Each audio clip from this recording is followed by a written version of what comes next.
अतिवृष्टीमुळे महाराष्ट्रात गंभीर परिस्थिती निर्माण झाली अशी माहिती दादा भुसे यांनी दिली। शेतकऱ्यांच्या पाठीशी खंबीरपणे उभं राहण्याची गरज आहे। तात्काळ पंचनामे केले जातात असं देखील दादा भुसे म्हणाले। शासन पातळीवर मदत दिली जाते अशी माहिती देखील मंत्री दादा भुसे यांनी दिली।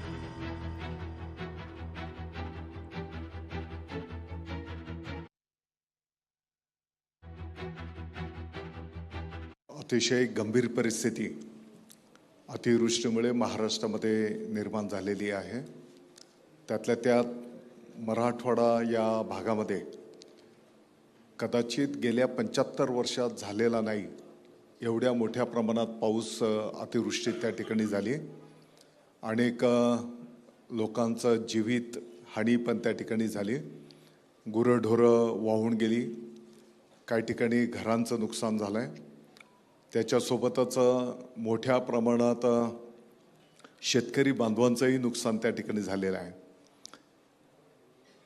मला वाटतं की आपली सर्वांची जबाबदारी आहे की अशा प्राप्त परिस्थितीमध्ये ज्यांचं नुकसान झालेलं आहे त्यांच्या पाठीमागे आपण सर्वांनी खंबीरपणे उभं राहणं।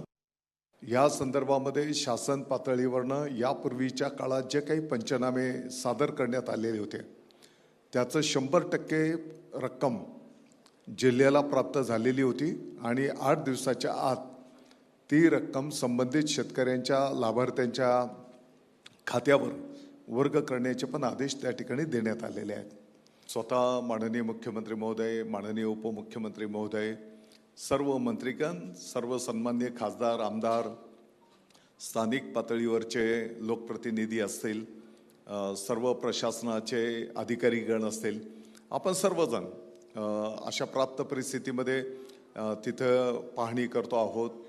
तात्काळ पंचनामे केले जात आहेत आणि त्याप्रमाणे शासन पातळीवरनं मदत दिली जाते।